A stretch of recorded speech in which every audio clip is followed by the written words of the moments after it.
चलो ठीक है बच्चों, तो ये जो मैं रिकॉर्ड कर रहा हूँ ना, इसको आप YouTube पर एक्सेस कर पाओगे बाद में। YouTube का चैनल है कंप्यूटर साइंस वोकेशनल।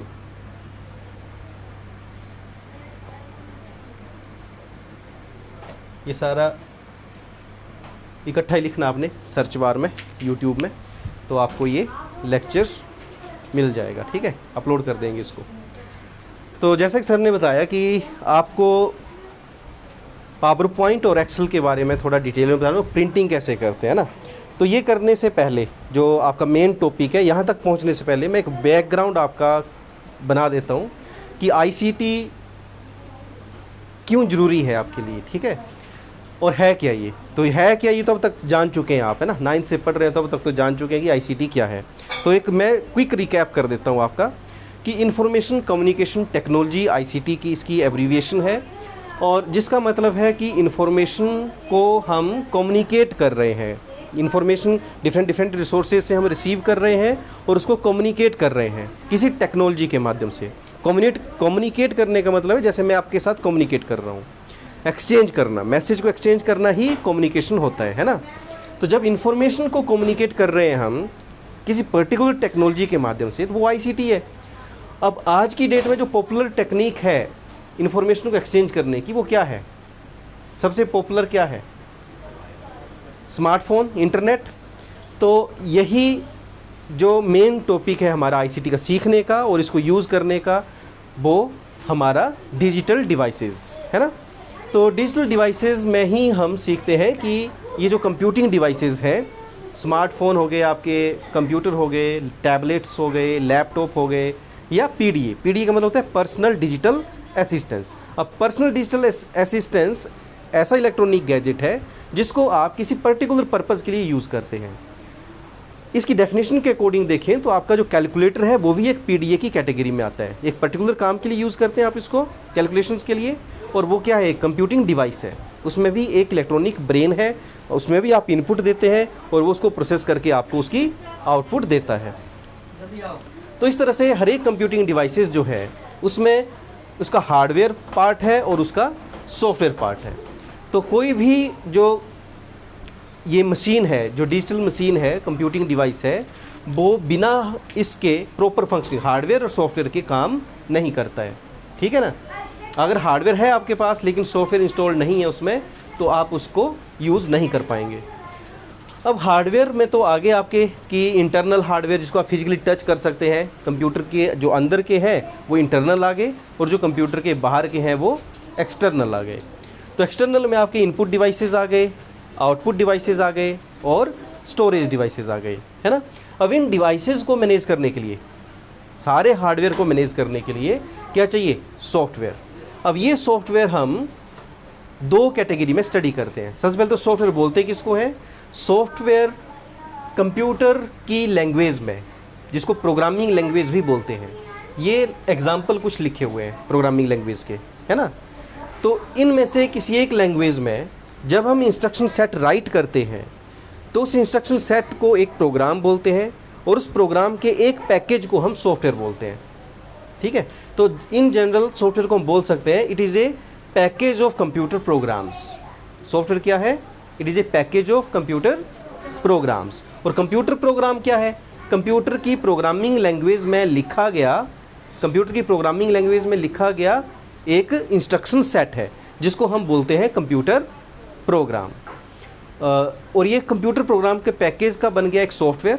अब ये सॉफ्टवेयर या तो आप इसको सिस्टम सॉफ्टवेयर की कैटेगरी में रखोगे या इसको एप्लीकेशन सॉफ्टवेयर की कैटेगरी में रखोगे। अब ये सिस्टम सॉफ्टवेयर, एप्लीकेशन सॉफ्टवेयर क्या है? तो अब आपकी बात आती है जो सर ने मेन टॉपिक आपके लिए सुजेस्ट करे। क्या सुजेस्ट करे? एक्सेल, पावर पॉइंट और स्प्रेडशीट, हाँ ठीक है, और प्रिंट कैसे करते। तो अब इन तीन टॉपिक को हम मेन टॉपिक लेकर के चलेंगे अब। ठीक है। तो जब हम बात करते हैं सिस्टम सॉफ्टवेयर की, तो सिस्टम सॉफ्टवेयर में आता है ऑपरेटिंग सिस्टम। अब सबसे पहले प्रिंटिंग की बात करेंगे हम, ठीक है ना। तो प्रिंट हार्डवेयर आ गया, प्रिंटर। कौन सा हार्डवेयर आ गया? आउटपुट डिवाइस आ गया, प्रिंटर आउटपुट डिवाइस आ गया। ठीक, अब हमने क्या बोला कि कोई भी हार्डवेयर डिवाइस है उसको मैनेज करने के लिए सॉफ्टवेयर होना चाहिए, है ना। तो सबसे पहला सॉफ्टवेयर जो इंटरफेस प्रोवाइड करता है वो है ऑपरेटिंग सिस्टम। ठीक, तो पहला सॉफ्टवेयर जो क्या करेगा, इंटरफेस प्रोवाइड करेगा, वो कौन सा सॉफ्टवेयर है, ऑपरेटिंग सिस्टम। अब ऑपरेटिंग सिस्टम अलग अलग टाइप का हो सकता है। अलग अलग टाइप का क्यों बोल रहा हूँ मैं, क्योंकि जैसे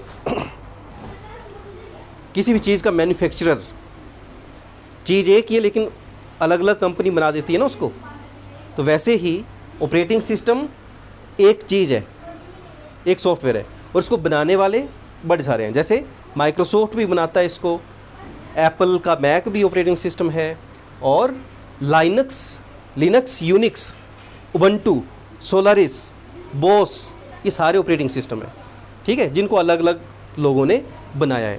तो जो ये सॉफ्टवेयर हैं इसकी अवेलेबिलिटी के हिसाब से इसको दो कैटेगरी में रखते हैं हम, एक है ओपन सोर्स और दूसरा है पेड लाइसेंस्ड। ठीक है, तो ये जो सॉफ्टवेयर मैंने आपको बताए कि या तो ये एप्लीकेशन सॉफ्टवेयर होगा या ये सिस्टम सॉफ्टवेयर होगा, इनको भी हम फर्दर कैटेगराइज कर सकते हैं कि या तो ये एप्लीकेशन सॉफ्टवेयर ओपन सोर्स होगा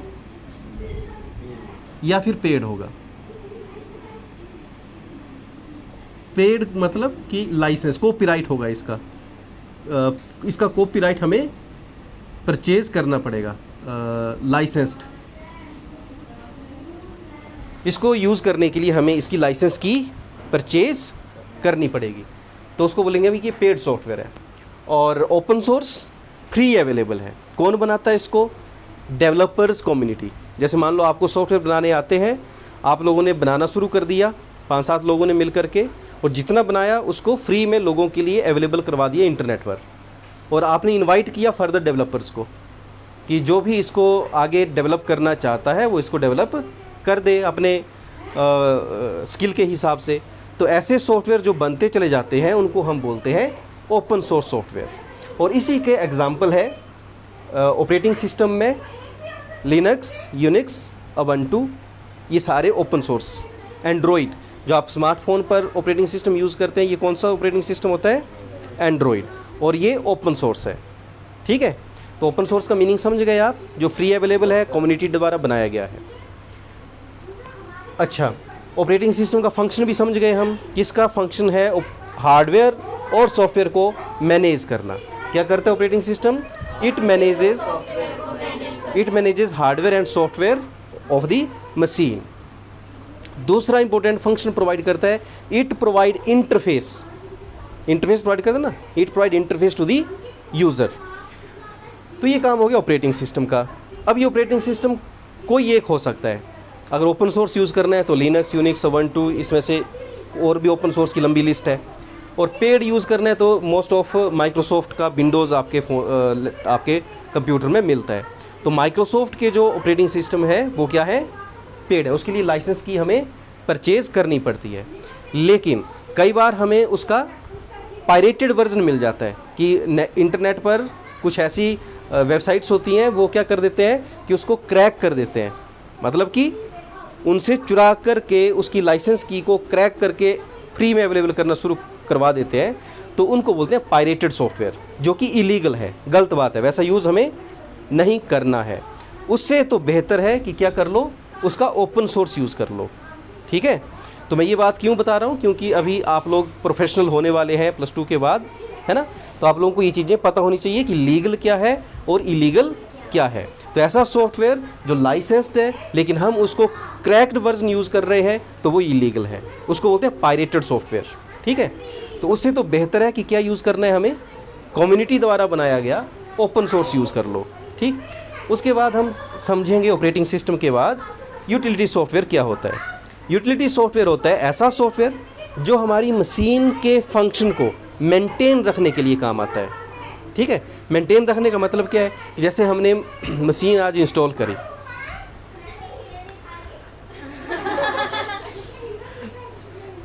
अब हमें क्या करना है, उस मशीन में एक ऐसा सॉफ्टवेयर चाहिए हमें जो उसकी फंक्शनिंग को डिस्टर्ब ना होने दे, जैसे एंटीवायरस। ठीक है ना। तो एंटीवायरस सॉफ्टवेयर कैसा सॉफ्टवेयर होगा? यूटिलिटी सॉफ्टवेयर होगा। ओके, अब बात आती है आपके प्रिंटर की, जिसके लिए हमें चाहिए ड्राइवर सॉफ्टवेयर। और ड्राइवर सॉफ्टवेयर को भी हम सिस्टम सॉफ्टवेयर की कैटेगरी में रखते हैं। ड्राइवर सॉफ्टवेयर का काम क्या है? जो हम एक्सटर्नल पेरिफेरल अटैच करते हैं किसी मशीन के साथ, तो उस एक्सटर्नल पेरिफेरल के साथ हमारी मशीन तभी कंपैटिबल होगी, तभी कम्युनिकेट करेगी जब उसका ड्राइवर सॉफ्टवेयर इंस्टॉल्ड होगा। ठीक है, जैसे हमारा प्रिंटर वहाँ कनेक्ट है कंप्यूटर में, तो इस प्रिंटर का ड्राइवर सॉफ्टवेयर इंस्टॉल किया होगा उस कंप्यूटर पर, तभी वो उसके साथ कम्युनिकेट कर रहा है। अगर मैं कोई दूसरा कंप्यूटर ले आऊँ यहाँ पर और उसके साथ इस प्रिंटर को जोड़ दूँ और उस कंप्यूटर में मैं इसका ड्राइवर सॉफ्टवेयर इंस्टॉल ना करूँ, तो मैं उसके साथ प्रिंट नहीं कर पाऊँगा। बात समझ आ गई? तो पहली रिक्वायरमेंट क्या होती है किसी एक्सटर्नल पेरिफेरल को अटैच करने की, कि हमें उसका ड्राइवर सॉफ्टवेयर इंस्टॉल करना पड़ता है।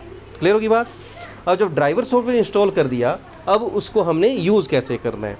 तो उसको यूज़ करने से पहले अब हम देख लेते हैं कि यूज़ करना क्यों है। आपने कोई डॉक्यूमेंट बनाया होगा, तो डॉक्यूमेंट अब स्प्रेडशीट का बना लेते हैं। ठीक है, तो अब दूसरा टॉपिक आपका हो जाएगा स्प्रेडशीट। इतना मैं मिटा सकता हूँ इसको? ओके, किसने नोट नहीं किया है तो यहाँ से कर सकते हैं, है ना। क्या बताया ये? हाँ, ओके। तो अभी हम बात करेंगे अब एप्लीकेशन सॉफ्टवेयर की। आपके MS word, MS excel, MS PowerPoint, क्या है ये? Application software. किसको बोलते हैं एप्लीकेशन सॉफ्टवेयर? जो किसी एक काम को सॉल्व करने के लिए यूज़ करते हैं। ऐसा सॉफ्टवेयर जो हमारी किसी एक प्रॉब्लम को सॉल्व करे, उसको बोलते हैं एप्लीकेशन सॉफ्टवेयर। जैसे जो हमारा MS ऑफिस है, वो हमारे ऑफिस वर्क में यूज़ होता है, उसका पैकेज। और उस MS ऑफिस के अंदर कौन कौन से सॉफ्टवेयर आते हैं, जो मैंने भी बताया आपको। MS वर्ड आ गया, MS एक्सेल आ गया, MS पावर पॉइंट है, उसमें और भी हैं, है ना। अच्छा, अब यहाँ भी वही बात आती है, पेड यूज़ करना है आपने कि ओपन सोर्स यूज़ करना है। अगर आप माइक्रोसॉफ्ट का यूज़ करोगे तो उसको परचेज़ करना पड़ेगा, क्योंकि माइक्रोसॉफ्ट एक कंपनी है जो लाइसेंस्ड वर्जन अपने सॉफ्टवेयर्स की देती है, जिसको यूज़ करने के लिए उसकी लाइसेंस की परचेज़ करनी पड़ती है। तो या फिर हम पायरेटेड यूज़ नहीं करेंगे। अगर ख़रीदना नहीं है तो क्या यूज़ करेंगे? फिर हम ओपन सोर्स यूज़ करेंगे। और ओपन सोर्स में क्या यूज़ कर सकते हैं? इसका अच्छा अल्टरनेट है हमारे पास LIBREOFFICE, लाइवर ऑफिस। ये ओपन सोर्स MS ऑफिस का रिप्लेसमेंट है। ठीक है, इसमें वो सारी चीज़ें हैं जो MS ऑफिस में है। ठीक है ना। ओके, तो ये तो बात होगी हमारी पेड और लाइसेंस्ड की। अब स्प्रेडशीट, MS एक्सेल क्या है, कौन सा सॉफ्टवेयर है? एक स्प्रेडशीट सॉफ्टवेयर है। किस काम आता है? डाटा को मैनेज करने के काम आता है। ठीक है ना। तो स्प्रेडशीट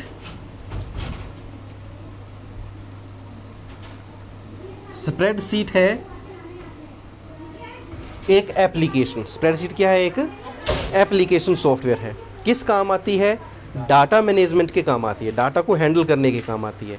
इसमें सारा जो एक स्प्रेडशीट जो होती है, इसमें सारा हमें रो और कॉलम की फॉर्मेट में अवेलेबल रहता है। जो इसका इंटरफेस है उसमें क्या होते हैं? रो और कॉलम होते हैं। तो रोज़ में नंबर होते हैं, इस तरह से देखे होंगे आपने, और कॉलम में क्या होता है? इस तरह से अल्फ़ाबेट लिखे होते हैं। तो ये स्प्रेडशीट है। अब अगर ये स्प्रेडशीट आप माइक्रोसॉफ्ट की यूज़ कर रहे हैं तो उसका नाम MS एक्सेल है। यही स्प्रेडशीट अगर आप गूगल की यूज़ कर रहे हैं तो उसका नाम सिर्फ सीट है। ठीक है, तो इस तरह से लाइवर ऑफिस की भी स्प्रेडशीट है। स्प्रेडशीट समझिए ना बात। स्प्रेडशीट एक एप्लीकेशन सॉफ्टवेयर है।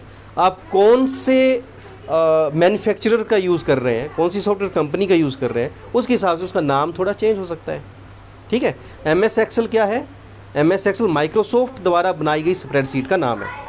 ठीक, तो स्प्रेडशीट क्या है? रोज़ एंड कॉलम की फॉर्म में जब हम डाटा एंट्री करने के लिए जो इंटरफेस मिलता है, इसको हम स्प्रेडशीट बोलते हैं। अब इसको किस तरह से यूज़ करना होता है? हमने जो भी डाटा हमने डालना है इसमें, वो हम रो और कॉलम की फॉर्म में डाटा डाल देते हैं, है ना। अब इसमें हर एक सेल का एक एड्रेस होता है, सेल एड्रेस बोलते हैं उसको, है ना। और जिस सेल पर आपने डाटा फिल करना है उस सेल के ऊपर जब क्लिक करते हैं तो वो हाईलाइट हो जाता है ऐसे, उसकी बॉर्डर जो है वो ऐसे हाईलाइट हो जाती है ना। अब हाईलाइट होगी, आपने इसमें डाटा फिल किया, जहाँ जहाँ फिल करना है वो कर दिया। अब आपने इसमें कुछ ऑपरेशन लगाने हैं, प्लस करना है, माइनस करना है, मल्टीप्लाई करना है, एवरेज निकालनी है, कुछ भी करना है, तो हमारे पास उसके कुछ, या तो आप फार्मूला यूज़ कर लो, फार्मूला बना लो, या फंक्शन यूज़ कर लो, ठीक है ना। आपको एक क्वेश्चन भी आता है, कंप्यूटर साइंस के कौन कौन बच्चे हैं यहाँ पर, एक क्वेश्चन आता है आपको, what is difference between formula and function, पता है? चलिए, फार्मूला होता है जो आप बनाते हो, ठीक है। फंक्शन होता है जो इनबिल्ट होता है।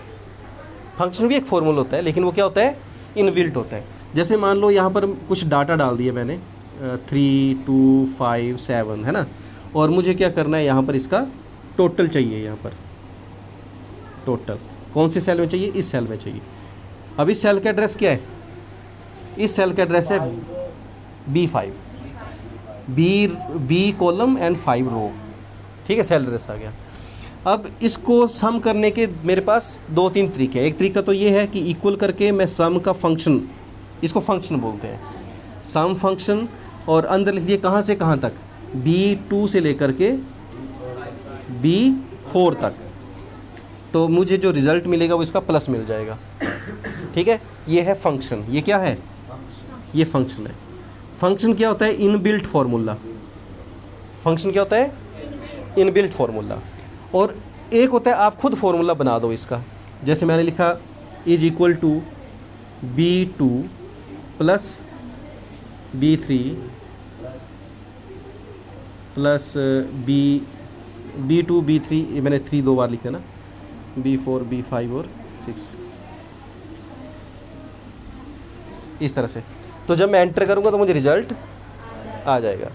तीसरा एक ऑटो सम होता है, वो इस तरह से सिंबल होता है एक आपके एक्सेल में, ठीक है। ये 3 तरीके आपको सम करने के मैंने बताए।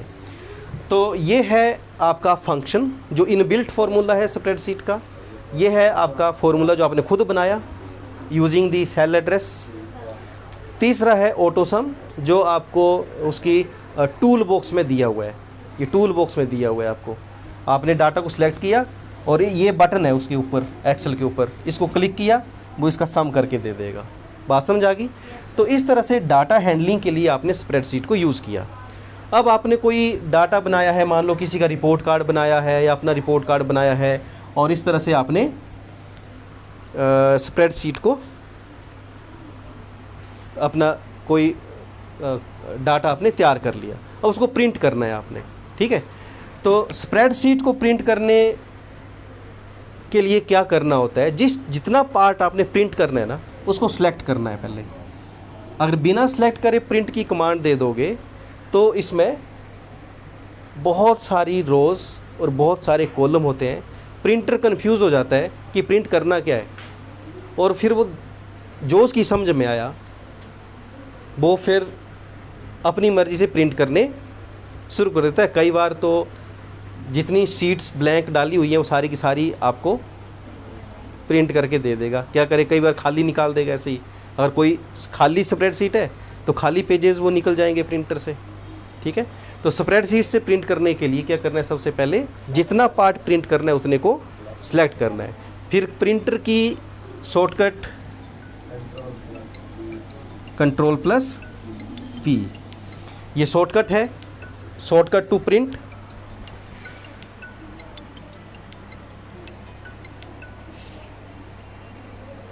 ये है प्रिंट को प्रिंट की कमांड देने का शॉर्टकट। और दूसरा है आपका जो मेन्यू होता है ऊपर, फाइल मेन्यू, उसमें जाकर के आपको प्रिंटर की ऑप्शन मिल जाती है।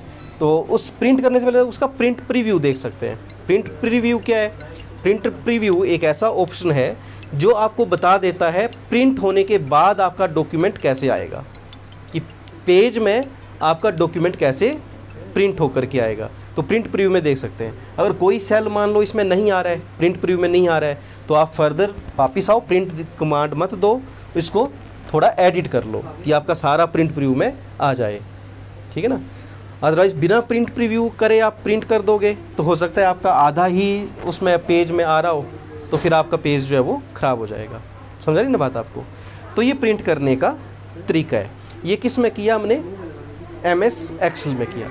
इसी तरह से कोई भी आपका फाइल है, चाहे आपने MS एक्सेल से करना है तो ऐसे कर लिया, डॉक्यूमेंट का करना है, MS वर्ड से करना है तो वहाँ भी यही कमांड Ctrl+P दे दो, या फिर आपके फाइल मेन्यू में जा कर के उसका पहले प्रिंट प्रीव्यू देखो।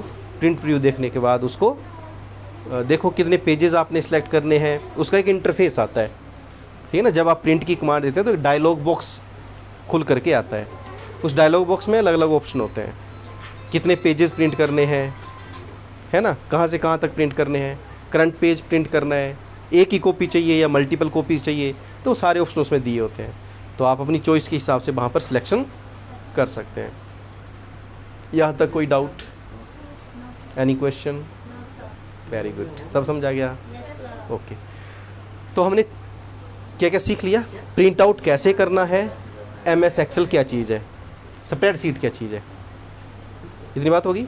अब लास्ट टॉपिक है आपका पावर पॉइंट प्रेजेंटेशन। तो MS पावर पॉइंट भी क्या है? MS पावर पॉइंट भी क्या है? एक एप्लीकेशन सॉफ्टवेयर है। तो MS पावर पॉइंट एक एप्लीकेशन सॉफ्टवेयर है। किस काम आएगा? नाम से ही पता चल रहा है इसका कि प्रेजेंटेशन सॉफ्टवेयर है। ये किस काम आएगा? अपने कंटेंट को प्रेजेंट करने के काम आएगा। कौन कौन यूज़ करेगा इसको? टीचर यूज़ कर सकता है, मीटिंग में कोई जो प्रेजेंट करना चाहता है, मीटिंग को जो प्रिसाइड कर रहा है या मीटिंग में पार्टिसिपेट कर रहा है, अपनी कोई प्रेजेंटेशन देना चाहता है, तो वो क्या करेगा? इस सॉफ्टवेयर का यूज़ करके अपनी स्लाइड्स तैयार करेगा। अब स्लाइड क्या होती है? एक पेज में जो कंटेंट आपने डाला प्रेजेंटेशन सॉफ्टवेयर में, उस एक पेज को एक स्लाइड बोलते हैं, ठीक है। इसमें एक टर्म क्या है? स्लाइड। तो स्लाइड क्या है? प्रेजेंटेशन सॉफ्टवेयर के एक पेज को क्या बोलते हैं?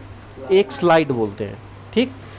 तो यहाँ भी वही बात है कि अगर मैं MS पावर पॉइंट यूज़ कर रहा हूँ, MS ऑफिस का, तो मैं इसको बोलूँगा MS पावर पॉइंट प्रेजेंटेशन, ठीक।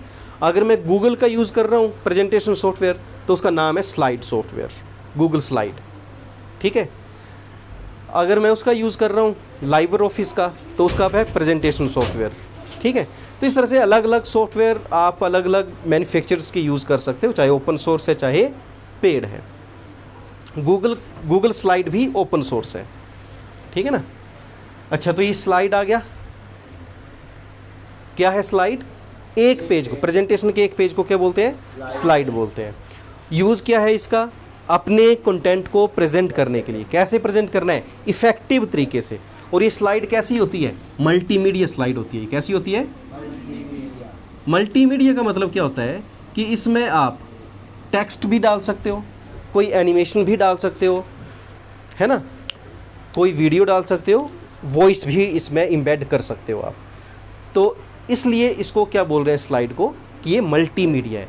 तो आपका जो कंटेंट जो आपने प्रेजेंट करना है वो ऑटोमेटिकली क्या हो जाता है? इफ़ेक्टिव हो जाता है।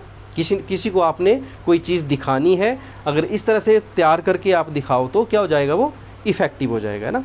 तो ये प्रेजेंटेशन सॉफ्टवेयर का यूज़ आ गया। What is the use of presentation software? To deliver your content effectively to large audience, ठीक। एक लाइन में क्या बोल दी मैंने? To deliver your content effectively to large audience, या टू योर ऑडियंस। लार्ज या स्मॉल भी हो सकती है। टू योर ऑडियंस, जो आप जिसको प्रेजेंट करना चाहते हैं उसको इफेक्टिव तरीके से प्रेजेंट कर सको, इसी के लिए आप प्रेजेंटेशन सॉफ्टवेयर का यूज़ करते हैं। प्रेजेंटेशन सॉफ्टवेयर में एक चीज़ आई स्लाइड, और स्लाइड में एक चीज़ बताई मैंने मल्टीमीडिया, कि स्लाइड में आप बड़े सारे कंटेंट डाल सकते हो, मतलब बड़े सारे टाइप के content, text, audio, video, animation, तो ये सारा आ गया आपका स्लाइड। एक स्लाइड, स्लाइड 1, स्लाइड 2, स्लाइड 3। तो जब आप एक प्रेजेंटेशन बनाते हैं तो उसमें क्या होता है? नंबर ऑफ़ स्लाइड्स होते हैं। और जब इन स्लाइड्स को आप एक मूवी की तरह